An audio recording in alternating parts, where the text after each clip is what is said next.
Quero convidar os irmãos, então, a abrirem agora a palavra do Senhor na carta de Paulo aos Efésios, no capítulo de número 4.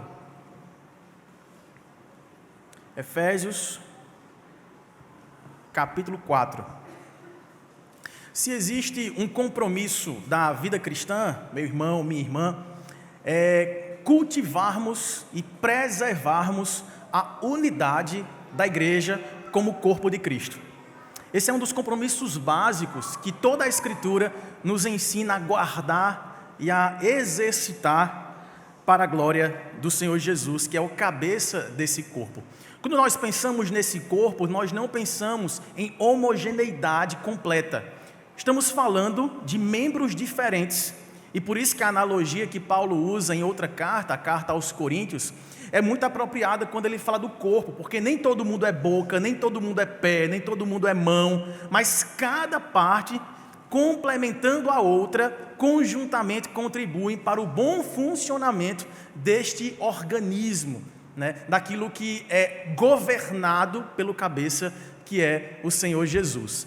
A grande questão está, porém, em como nós vivermos, cultivarmos, exercitarmos essa unidade, sendo como somos, distintos, diferentes, com histórias de vida diferentes, com jeitos diferentes, com manias e pecados também diferentes, alguns semelhantes, outros muito divergentes. E é para isso, então, creio eu, que Paulo, inspirado pelo Espírito do Senhor, escreve essa carta aqui, que é uma das mais densas, teologicamente falando, apresentando aqui, especialmente nos seus 3 primeiros capítulos, a sua primeira parte, uma teologia completa da soteriologia, da doutrina da salvação, desde a eleição até o chamado eficaz pelo Espírito Santo, a habitação e o selo do Espírito como penhor da nossa salvação. Ele fala no capítulo 2 sobre a doutrina do pecado, da graça, que nós fomos salvos apesar de estarmos separados de Deus, mas Deus nos deu vida juntamente com Cristo e pela graça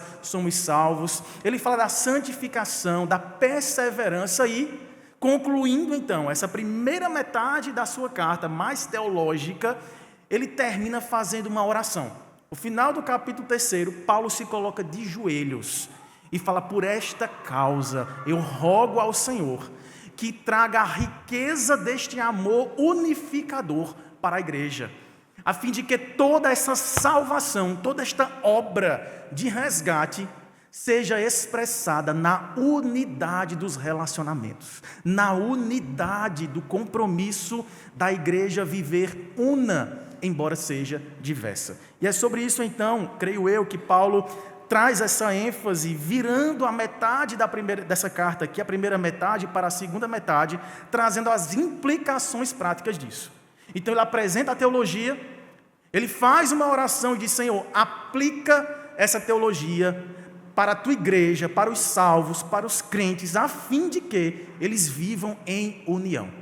Então, portanto, estamos aqui diante desses 6 primeiros versículos da primeira parte mais prática, por assim dizer, desta carta tão especial que Paulo escreve e que nos diz assim: rogo-vos, pois, eu, o prisioneiro no Senhor, que andeis de modo digno da vocação a que fostes chamados, com toda a humildade e mansidão, com longanimidade, suportando-vos uns aos outros em amor, esforçando-vos diligentemente por preservar a unidade do Espírito no vínculo da paz.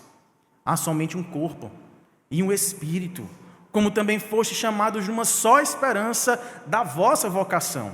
Há um só Senhor, uma só fé, um só batismo, um só Deus e Pai de todos, o qual é sobre todos, age por meio de todos e está em todos. Amém. Convido você a fazer mais uma oração nesta hora, para que o Senhor siga falando conosco através da ministração da sua palavra. Queria pedir só a Júnior para colocar um pouquinho mais de retorno aqui, Júnior, por favor. Oremos, irmãos. Maravilhoso Deus, nosso Pai, te damos graças por estarmos aqui adorando ao Senhor, juntos, unidos, embora sejamos diferentes, fomos reunidos solenemente no mesmo propósito, que é glorificar ao Senhor como teu povo. que é ouvir a tua voz e segui-la, obedecê-la, que é mergulharmos no conhecimento mais profundo do teu ser, das tuas obras, das tuas promessas, a fim de que sejamos por elas encorajados, transformados, edificados. E é por isso, ó Pai, que estamos aqui em ato de culto, de adoração, de serviço ao Senhor. Deus, nós queremos servir-te os nossos ouvidos agora, o nosso coração. Ó Deus, que a nossa alma seja um terreno fértil para a tua palavra, e que saiamos daqui ardentes de amor, de compromisso da vida cristã, que é manifestar a unidade do Senhor na terra dos viventes. Oramos agradecidos e damos glória ao nome do teu Filho Jesus Cristo. Amém e amém.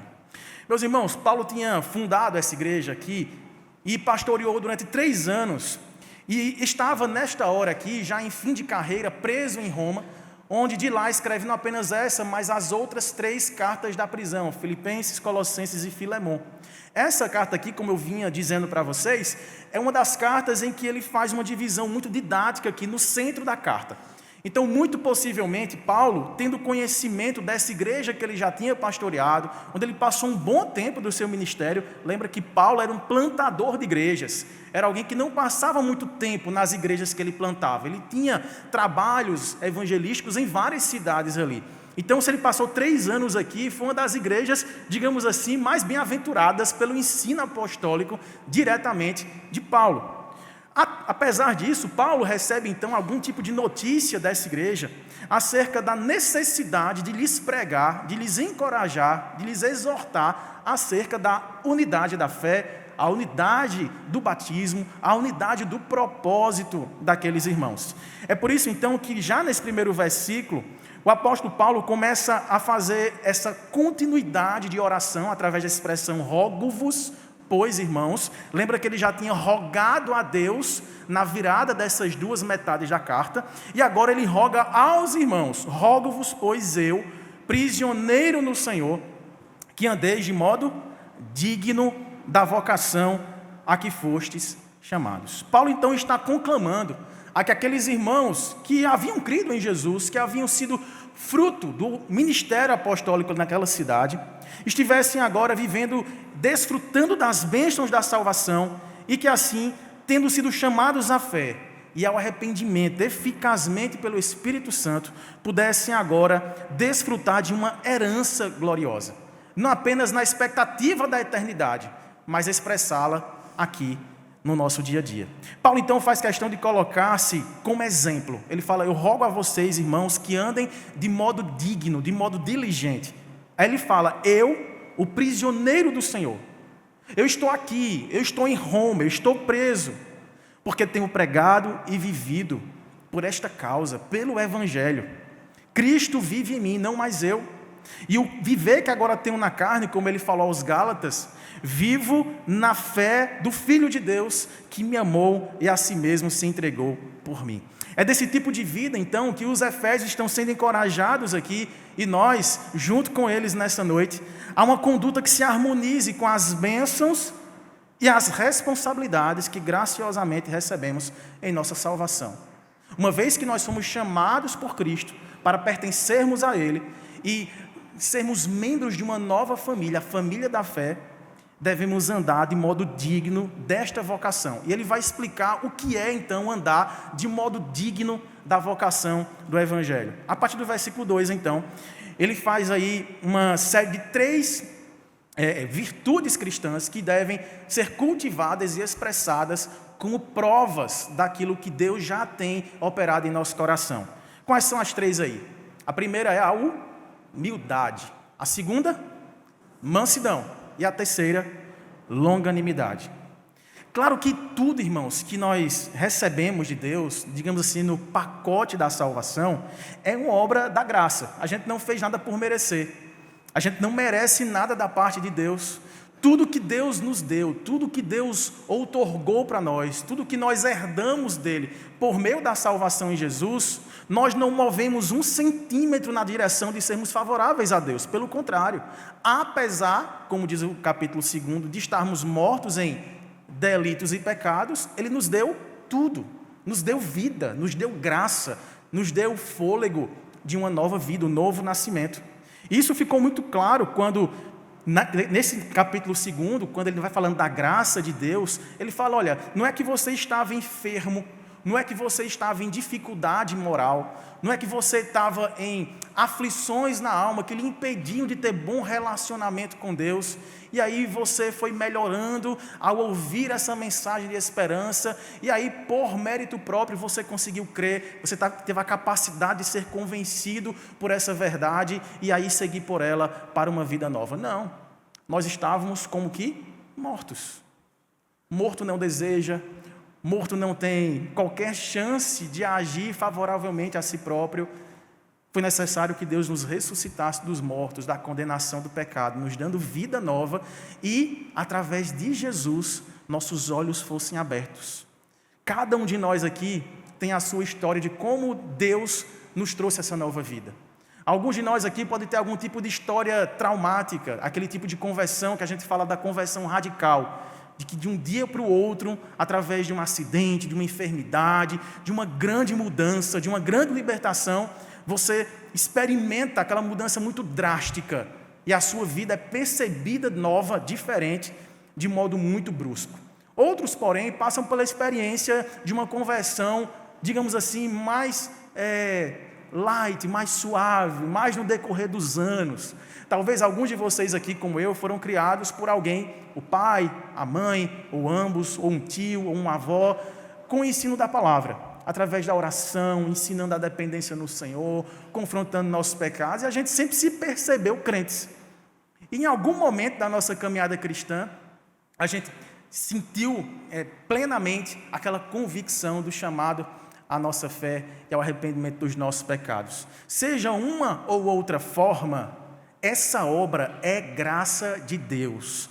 Se Deus não se movesse em nosso favor, não recebesse sobre si as culpas e maldições do nosso pecado, como Ele fez com seu Filho Jesus, e não nos desse a justiça de seu Filho, depositada em nossa conta, como se nossa fosse, jamais moveríamos um dedo na direção de nos prostrarmos arrependidos e crentes para adorar o Senhor.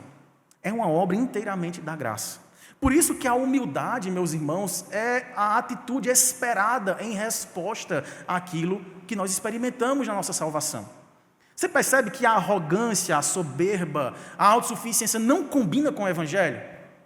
Você percebe que nós somos humilhados quando diz, olha, antes de Deus fundar os céus, Ele já tinha, como diz o capítulo 1 desta carta, eleito ou escolhido vocês em Cristo Jesus para que vocês sejam santos, irrepreensíveis, porque os predestinou em amor. Em outra passagem, o próprio Jesus, na parábola da figueira, nos disse que não fomos nós que escolhemos a Deus, mas que Ele nos escolheu para que, indo, dessemos frutos, e frutos que permaneçam, que glorifiquem a Deus, apesar de não merecermos e apesar de fazermos todo o esforço na direção contrária a fugir da presença de Deus, a quebrar a sua lei, o pacto que Ele tinha feito conosco desde a criação. Deus se fez propício a nós. Deus se fez propício a você. Deus chamou você por amor a você, apesar de você. Deus me chamou, mesmo sabendo, Wellington, das minhas manias, dos meus pecados, não apenas passados, mas aqueles que eu ainda cometeria adiante. Certamente que essa não seria a minha escolha, escolher a Kilven, porque eu sabia as inconstâncias, as incongruências, os vacilos, as quedas, as negações tríplices, antes que o galo cantasse 2 vezes, que eu faria ao longo da minha vida, não apenas numa noite infeliz. Porém, mesmo assim, Ele nos amou sacrificialmente. A humildade é o reconhecimento, então, de que tudo que nós temos é por causa dessa misericórdia de Deus, que não nos trata de acordo com os nossos pecados, mas nos trata com compaixão. Depois que ele fala da humildade, ele cita o que, irmãos, no versículo 4? Mansidão. Que, se você pensar bem, está diretamente ligado à humildade. Intencionalmente, logo em seguida a esse conceito de humildade, Ele fala em mansidão. Se eu sou humilde, eu serei manso.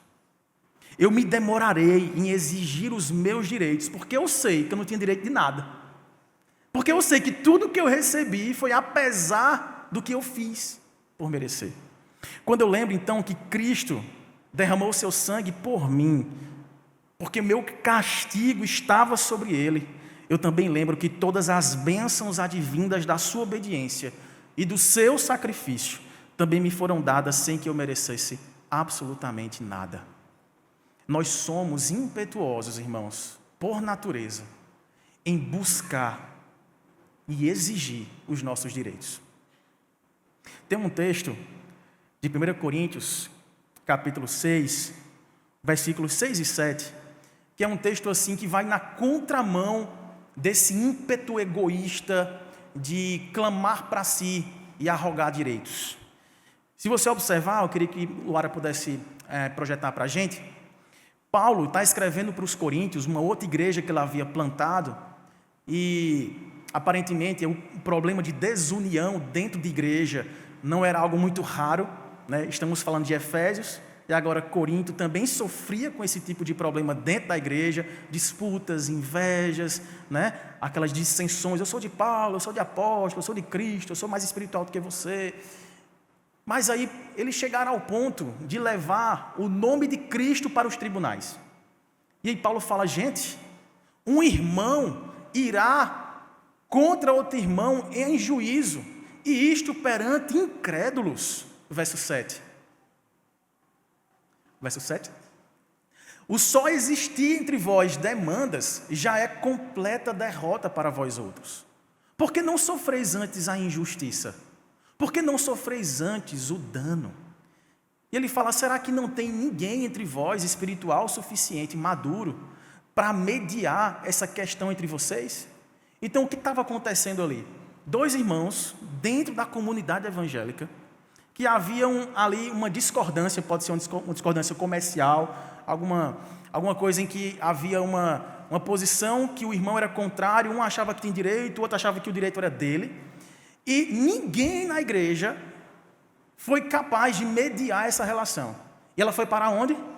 Na mesa dos incrédulos, nos tribunais. Aí ele fala, vocês estão levando o nome de Cristo para ser desonrado nos tribunais humanos. Isso é completa derrota para vocês. Acho que ano passado, ou ano retrasado, eu conversava com uma família que estava vivendo uma situação complicada, que possivelmente você, se não passou, deve ter acompanhado alguém passar por isso.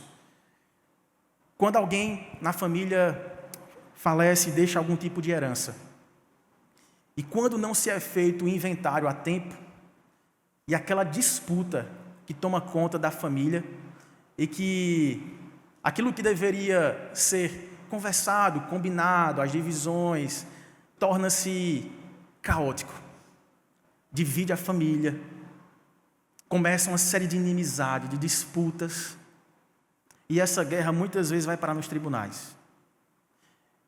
E essa família, quando veio conversar comigo, disse, olha, está acontecendo isso, isso e isso, essas terras pertencem a nós, por isso, isso e isso, e essa outra pessoa da família está tomando posse, fazendo de forma desonesta.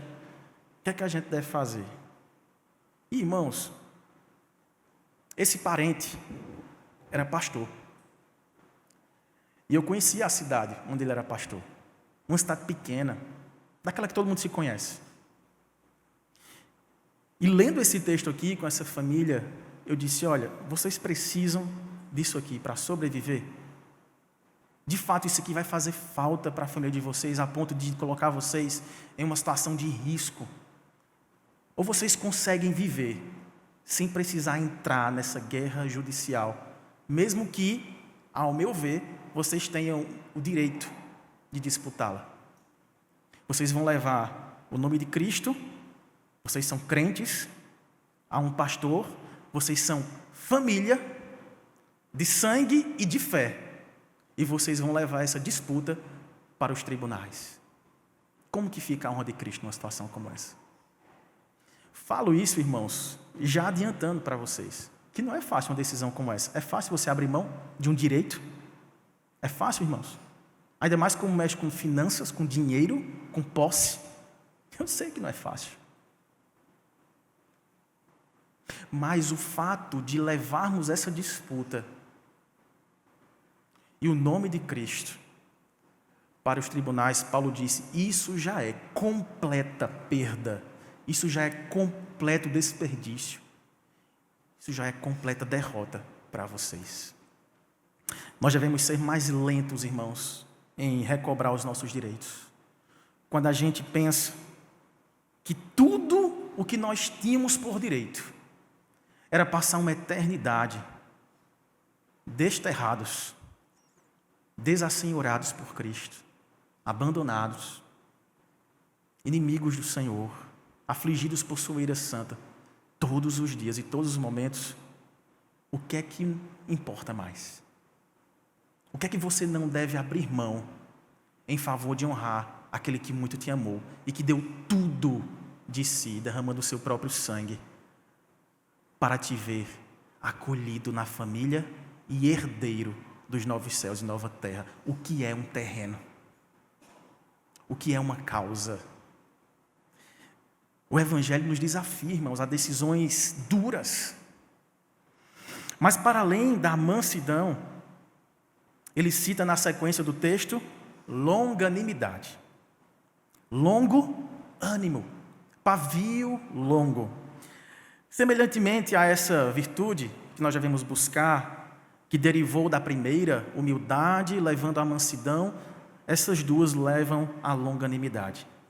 Naquele contexto, irmãos, de perseguição que aquela igreja vivia lá no primeiro século, ser longânimo implicava na capacidade de ter um ânimo prolongado, uma paciência esticada, de forma que, imagine só, um homem e uma mulher que acabaram casando descrentes. Ambos eram descrentes, não conheciam ao Senhor, eles se casam, e aí um deles se converte ao Evangelho, por exemplo, a esposa e o marido não, ou vice-versa. E qual foi a instrução que o apóstolo Paulo deu para essa igreja que estava nascendo ali, nessa mesma carta de 1 aos Coríntios, só que no capítulo 7? E tem a ver com o que o pastor nos falou hoje pela manhã, quem estava aqui na escola bíblica, sobre casamento, divórcio, novo casamento. A instrução bíblica é que aquela mulher que havia se convertido durante o casamento com o ímpio, que ela fosse longânima, paciente, e aguardasse no Senhor a conversão do seu marido, porque ele poderia ser influenciado pelo seu proceder santo e sábio dentro da sua casa.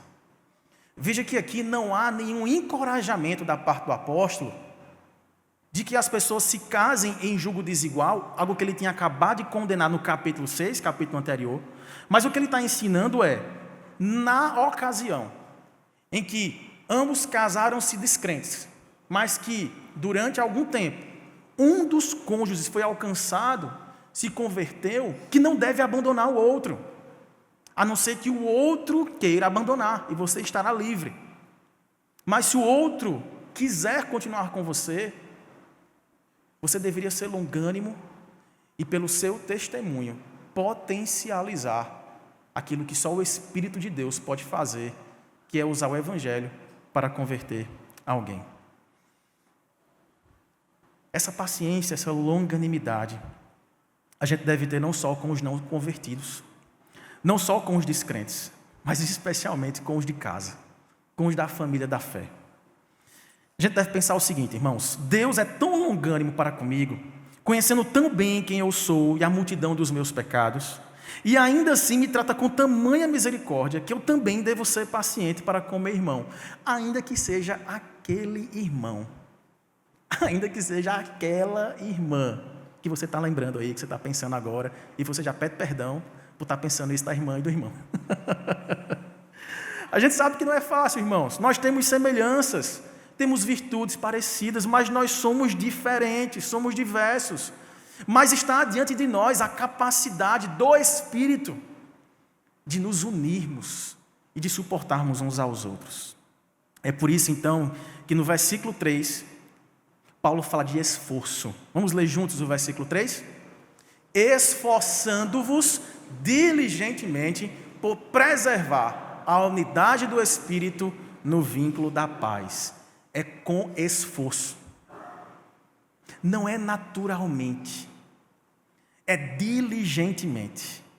Quantas vezes devemos perdoar o nosso irmão? Em que situações, quando eu tiver mais de 50% de razão, eu devo pedir perdão, né? A ideia, irmãos, do verbo suportar aqui nesse versículo é de alguém que foi injuriado, injustiçado, ferido, maltratado, desonrado, mas que não desmoronou, que não desistiu do relacionamento. Permaneceu firme, de pé, de cabeça erguida. Não é fingir indiferença. Não é fingir que não doeu, que não magoou. Não é fazer de conta que não sentiu a pancada. Mas é, por dentro, apesar de magoado e entristecido, encher-se de uma disposição sobrenatural no íntimo do nosso ser e de um esforço piedoso para cultivar afetos renovados e verdadeiros, buscando o bem do irmão, orando pelo bem da irmã, jamais buscando dar o troco ou lhe prejudicar de alguma forma. Acho que eu já falei isso aqui em algum momento. Você já fez essa experiência? Isso é sobrenatural. Se você não fez esse teste, eu desafio você a fazer. E eu não vou profetizar que você, ao longo da semana, tenha um conflito, né, com alguém para que você exerça isso. Mas, se acontecer, não estou profetizando, espero que não aconteça. Se acontecer, faça o teste. Nós somos tendentes a nos chatear quando direitos que achamos que temos são feridos, certo? Temos a tendência de recobrar esses direitos, de exigir que me tratem bem, que falem bem de mim, que me sirvam, que me louvem diante das pessoas. Nós temos essa sede de adoração. O pastor hoje pela manhã, Temístocles, estou certo? Temístocles, é isso? Eita, é mais difícil que o meu, viu? Conseguiu.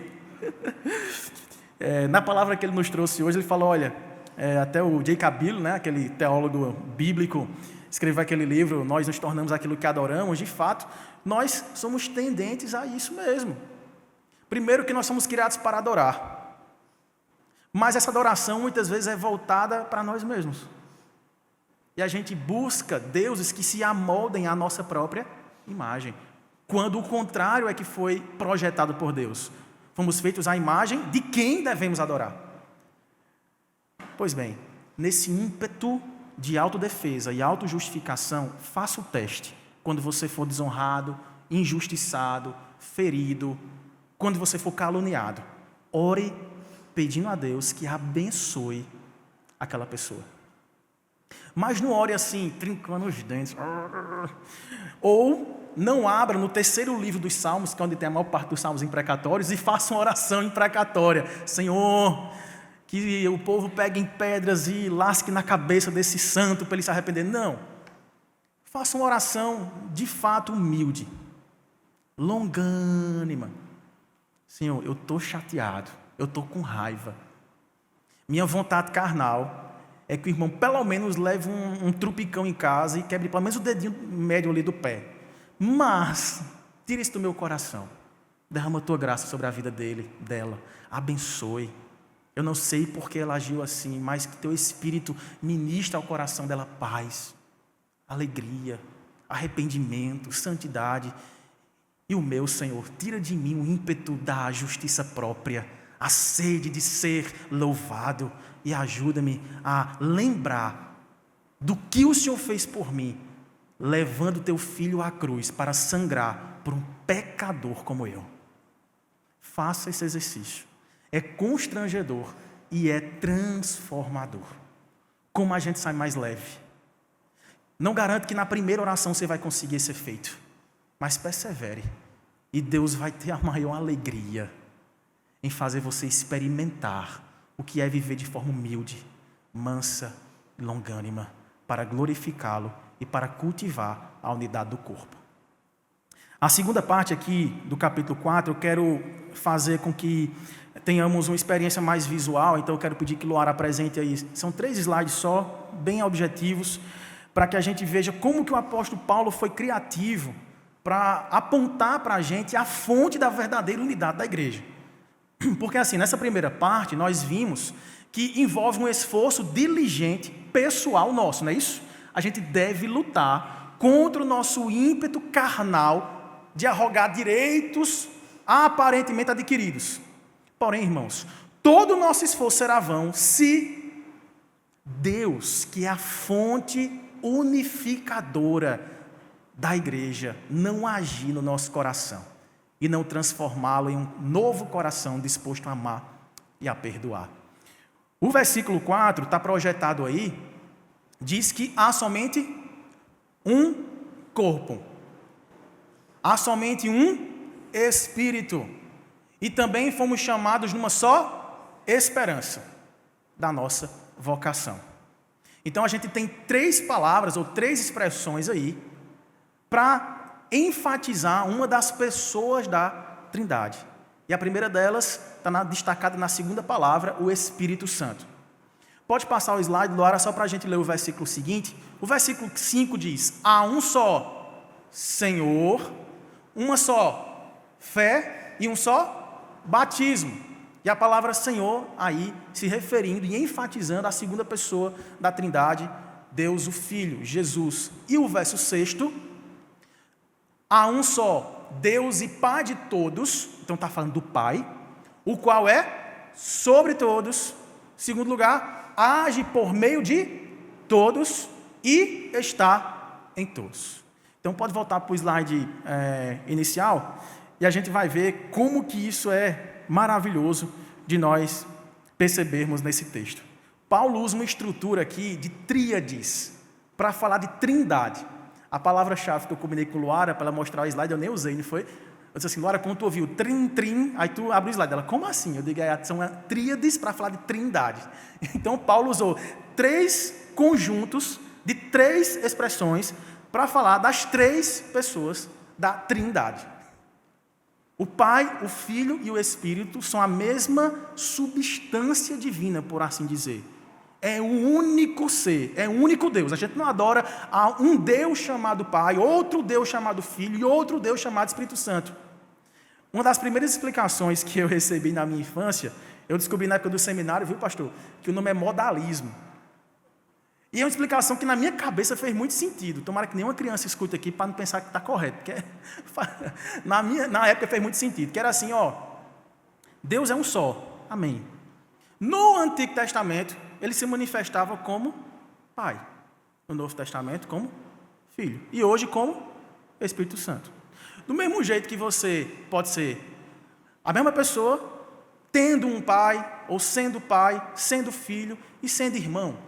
Então você é a mesma pessoa com funções diferentes, atividades distintas, manifestações diferentes. Só que não é isso, viu, irmãos? Não são a mesma pessoa. São 3 pessoas distintas. Não são 3 forças que conjuntamente formulam uma estrutura única. São 3 pessoas. Pessoa, esse termo, esse significado de pessoa, não vou me aprofundar nesse tema, obviamente, mas só para a gente perceber a relação que Paulo está fazendo da unidade, da triunidade, trazendo resposta prática nos relacionamentos humanos. Ou seja, do modo pelo qual o Pai, o Filho e o Espírito Santo são diferentes, são pessoas distintas, eles estão unidos em um só ser. De modo que Deus o Pai, Deus o Filho e Deus o Espírito Santo, sendo o mesmo ser, subsistem em 3 pessoas. E cada uma delas, ao longo de toda a revelação bíblica, Antigo, Novo Testamento e agora, nós vemos os 3 atuando conjuntamente. Na criação, o Pai fala, o Filho executa, lembra? João, capítulo 1, que o verbo estava com Deus, era Deus, né? E tudo foi feito por meio dele, né? E o Espírito estava onde na criação? Pairando sobre as águas. Diz o texto que quando nós fomos criados, o Espírito foi soprado em nós e nos tornamos alma viventes. E na redenção, da mesma forma, o Pai envia o Filho cumpre a missão de resgate e ambos enviam o Espírito para aplicar essa obra no nosso coração. Então nós vemos aí que é um único ser divino operando em 3 pessoas distintas, porém sempre unidas em seu propósito de abençoar o seu povo, ainda que desempenhando funções diferentes. Essa é a analogia da igreja. Nós somos muito diferentes. Algumas pessoas acham que quando a gente casa, a gente começa a se parecer com o cônjuge, né? Até fisicamente. Você já percebeu isso? É um negócio, né, estranho e magnífico. A gente começa a pegar trejeitos, a gente começa a imitar algumas coisas, né? Tem coisa que a gente não gostava e reclamava e a gente passa a fazer igual, a gente começa a pegar coisas boas e coisas ruins, né?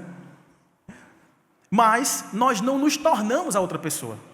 Nós permanecemos pessoas diferentes, mas agora fomos unidas no mesmo propósito: glorificar a Deus através do nosso casamento. Assim é então que Paulo desenvolve, na primeira parte, aí no versículo 4, a função do Espírito Santo. Então ele fala que através do corpo, do Espírito e da esperança, esses 3 eixos movem a nossa vida para mais perto uns dos outros na comunhão com Deus. Como é que isso se relaciona? Escute bem. O corpo é a própria igreja, a família de Deus, que foi unida a Cristo por obra do Espírito Santo. Lembra que o Espírito é aquele que une o corpo, né? Quando Ele nos chamou, nos vocacionou para crermos no Evangelho, e através do Evangelho, nós temos agora o quê? Esperança, baseada nas sólidas promessas que Deus nos fez, de sermos santos como Jesus e de herdarmos a sua glória. Então veja, o corpo é a própria igreja, que foi unido a Cristo através do Espírito Santo, que quando nos chama, através do Evangelho, nos dá uma vívida esperança. Vamos agora para o versículo 5, falando agora do Filho. Pode ir para o slide seguinte. O Filho. Escute bem, essa segunda tríade aí, no versículo 5, Paulo usa esses 3 termos aí, Senhor, fé e batismo, para enfatizar agora o papel de Cristo na unidade da igreja. Escute bem. O Senhor se refere ao Senhor Jesus Cristo, o Deus Filho. Foi o que Ele fez. Ele nos comprou pelo seu sangue e nos tornou a sua propriedade exclusiva. Ele nos ama. Cristo cuida de nós, nos protege. Como resposta a isso, nós temos o que nele? Fé.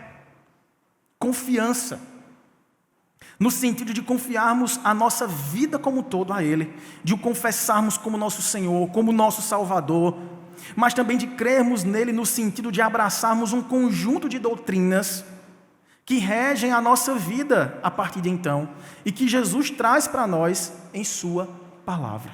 Por causa disso, irmãos, sejamos judeus ou gentios, livres ou escravos, homens ou mulheres, velhos ou crianças, ricos ou pobres, brancos ou pretos, todos nós participamos de um só batismo, uma vez que todos são batizados no mesmo nome, o nome que está acima de todo nome. Não há distinção e nem acepção de pessoas. Por isso, uma só fé, um só batismo, um só Senhor. Isso é sublime, isso supera as nossas diferenças. Isso supera as nossas diversidades físicas, morais, espirituais, relacionais, as distinções de histórias de vida que formularam nossa trajetória até aqui. Tudo é, digamos assim, subjugado e ressignificado, porque um mesmo Senhor agiu favoravelmente a nós, nos conduzindo a esta mesma fé e nos unindo através do mesmo batismo. A água nos uniu e nos lavou a todos nos tornando pertencentes a este corpo glorioso. Por fim, o verso 6 termina dizendo, próximo slide, um só Deus e Pai. Então veja só, versículo 4, o Espírito Santo, que nos inclui no corpo de Cristo e que age através de nós para nos unir uns aos outros. O versículo 5 fala do Filho, que é o Senhor, que agiu favoravelmente a nós, gerando fé no nosso coração e nos batizando em sua igreja. Agora, a ênfase está sobre o Pai, que é sobre todos, que age por meio de todos e que está em todos. Escute. A ênfase agora recai sobre a paternidade redentora do Senhor. Paulo fala que Deus é Pai de todos, porque está sobre todos, age por meio de todos e está em todos. A relação entre essas três expressões é a seguinte: Deus é o Pai de todos os que pertencem à família da fé. Além de Deus ter nos criado lá no princípio, Ele nos recriou em Cristo Jesus. Ele nos deu um novo nascimento, uma nova família, formada por gente de tudo quanto é raça e lugar, de todas as tribos, povos, línguas e nações. Deus é Pai, primeiro, porque está sobre todos os seus filhos, uma vez que Ele exerce domínio sobre eles, governando soberanamente sobre suas vidas. Não obstante, Ele também age por meio de todos os seus filhos. Isto é, através de Jesus, o Pai está a favor de todos os seus filhos, abençoando-os e agindo por meio deles para o cumprimento do seu glorioso propósito de espalhar essa boa notícia de uma nova família disponível para os desamparados, para os adoecidos na alma, para que sejam acolhidos nessa família da fé. E Ele também está em todos os seus filhos, porque os atrai para a intimidade do seu coração, para o desfrute de uma comunhão consoladora e transformadora. Eu não sei qual é a sua, ou qual foi a sua relação com o seu pai. Quando a Bíblia, e hoje pela manhã surgiu uma pergunta sobre isso, sobre a ideia patriarcal da Bíblia na Antiga Aliança, Deus sendo apresentado como Pai, e eu confesso que às vezes eu fico me colocando no lugar de pessoas que talvez tiveram algum tipo de relacionamento abusivo, não saudável, violento ou indiferente, distanciado com o seu próprio pai. E pensar na ideia da paternidade redentora, pensar em Deus como Pai, orar ao Senhor, Pai nosso que estás no céu, pode trazer um conflito de ideias e um desconforto na alma. Mas pense, esse Deus que nos criou, primeiro, Ele não precisava ter nos criado, porque sendo autoexistente, autossuficiente, Ele era independente de nós, não precisava de nada para ser satisfeito e se alegrar nele mesmo. Mas Ele resolveu ter companhia, Ele resolveu criar você. O projeto da sua vida não foi um acidente, ainda que seus pais não lhe tenham programado. Ainda que o seu nascimento tenha sido, entre aspas, humanamente falando, acidental, para Deus ele foi projetado desde antes da fundação do mundo. Mas não apenas para o nascimento natural, mas para um renascimento espiritual. Deus já tinha escolhido o seu nome. Como o salmista diz, no Salmo 139, Ele já tinha nos conhecido quando nós, dentro do ventre de nossas mães, ainda na concepção incipiente, ainda substância informe, Ele já nos via, já nos conhecia. E você lembra que conhecer no hebraico tem um sentido de amar, já nos amava. E já tinha escrito e determinado todos os nossos dias, antes que houvesse qualquer um deles. Você e eu, apesar de nossa história, que eu costumo dizer, cheia de zigue-zagues, cheia de pontas soltas, cheia de cortes, nós sem sentidos, algumas cores alegres e outras obscuras. A nossa vida é, como disse o artista, obra de tapeceiro, que a gente só descobre o resultado no final. E quando a gente vira, a gente percebe que estava vendo o lado avesso. Aquelas pontas soltas, aquelas cores escuras, aqueles cortes que doeram, aquelas manchas aparentemente desproporcionais e sem sentido, desencontros de cores. No final, tudo se revelará obra perfeita do perfeito tapeceiro da nossa alma. Cada curva, cada agulha, cada ponta, cada nó foi projetado para que, sendo amados por Deus, pudéssemos enfrentar esse processo de tapeçaria e no final, ao olharmos para o Senhor, percebermos um efeito estranho de espelhamento. Não sou mais eu sou aquele que me fez. Eu me tornei um com aquele que me criou. Eu sou parecido e finalmente voltei a ser assemelhado com aquele que me criou. Esta é a obra, irmão, irmã, que Deus tem feito na nossa vida.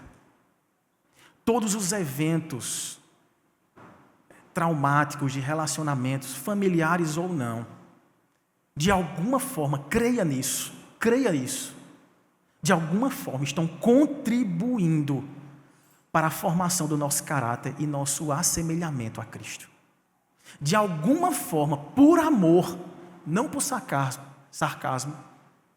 não por sadomasoquismo, por maldade, por piada, não, mas por amor. Todos os eventos da minha história, da sua história, no final, vão fazer todo sentido. E você e eu diremos: bendito seja o Senhor, por aquele dia chuvoso, por aquela tempestade que parecia não acabar. Louvado seja o Senhor por aquela demissão, por aquele afastamento, por aquela injustiça. Bendito seja o Senhor por aquela perda, por aqueles choros contidos e chorados. Bendito seja o Senhor, o Senhor estava comigo, o Senhor estava me tecendo. E no final das contas, irmãos, quando a gente percebe que é o projeto celestial, cosmológico do Deus triuno, unido às três pessoas, Pai, Filho e Espírito Santo, sendo favoráveis a nós, tecendo a nossa história para que nos tornemos semelhantes a Ele, a gente percebe que, ainda que a nossa vida seja constituída de ingredientes diferentes, alguns duros, alguns mais flexíveis, líquidos, alguns doces e outros amargos, a semelhança de uma receita de bolo, que tem tantos ingredientes diferentes, mas que só faz sentido quando junta e mistura tudo. E depois de quentinho, melhor ainda se servido com café. Né, Wellington? Assim será a nossa vida.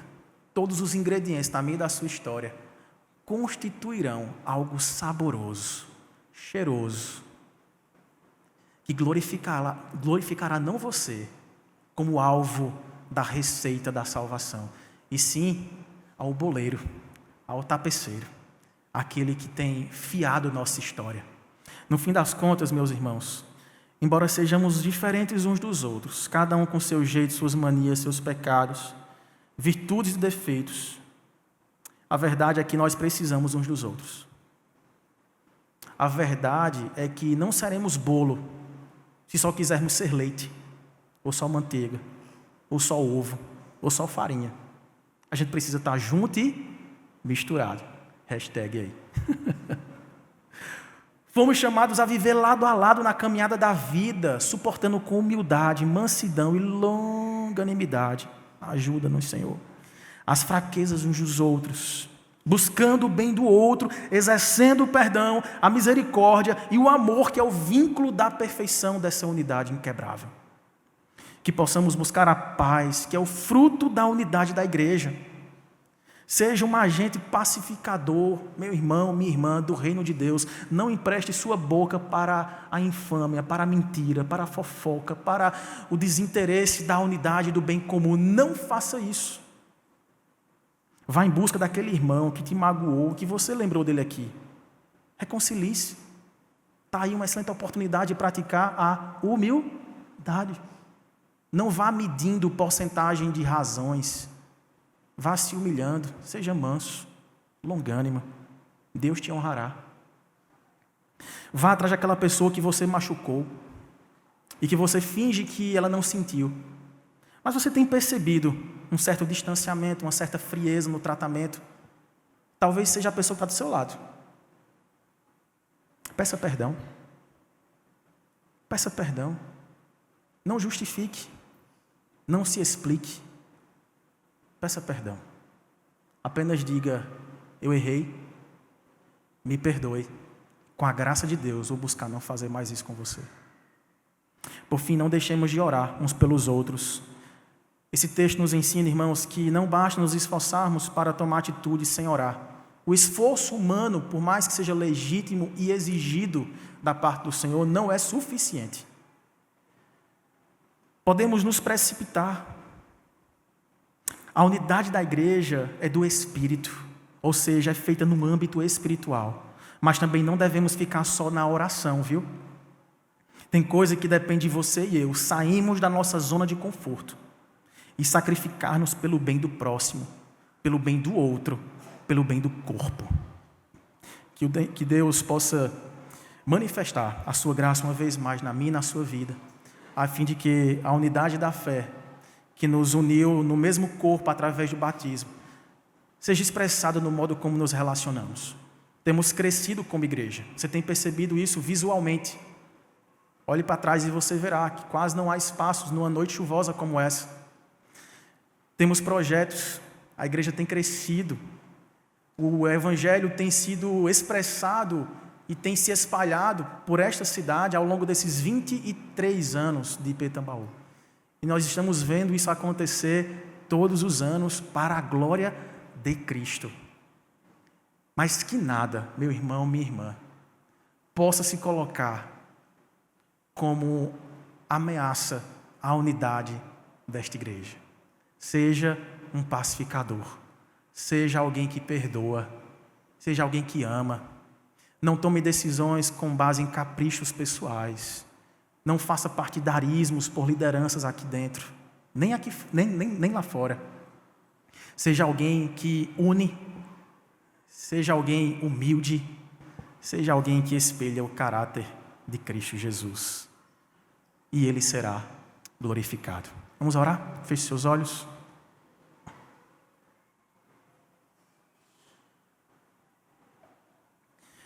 Maravilhoso Deus, nosso Pai, te damos graças, Deus, porque, como vimos hoje, estávamos completamente destituídos da Tua glória, do Teu amor, afastados do bem do Senhor. Éramos desprezíveis, pecadores. Não havia nada, nenhuma virtude moral, sequer espiritual, que pudesse atrair Teus olhos compassivos, favoráveis a nós. Nada, pelo contrário, Senhor. Tua palavra diz que as nossas justiças humanas são como trapos de imundícia, se comparadas ao que é exigido por Tua lei. De modo que todos nós deveríamos ser condenados à separação eterna do Senhor. Mas o Senhor nos amou de uma forma tão impressionante, tão indescritível, que nos deu não apenas perdão de pecados, Tu nos deu o privilégio de nos tornarmos um só com o Senhor. Uma unidade inquebrável, selado pelo Teu Espírito, regado pelo amor do Teu Filho, mantido pelo acolhimento paternal e redentor que só o Senhor tem para oferecer a nós. Pedimos ao Pai que Tu nos ajudes em nossas fraquezas. A gente não sabe nem orar como convém. Pedimos que o Senhor quebre o nosso orgulho, a nossa vaidade, o nosso senso de autodefesa, de autojustificação, a nossa sede por justiça própria. Quebra, Senhor, arranca de nós, faz-nos humildes, Senhor. A Tua palavra diz que bem-aventurados os humildes, porque herdarão o reino dos céus. Deus, se for para perder tudo e herdarmos o reino, que percamos. Mas não nos deixes querer ganhar tudo e perder a nossa alma. Oramos para que o Senhor restaure relacionamentos aqui.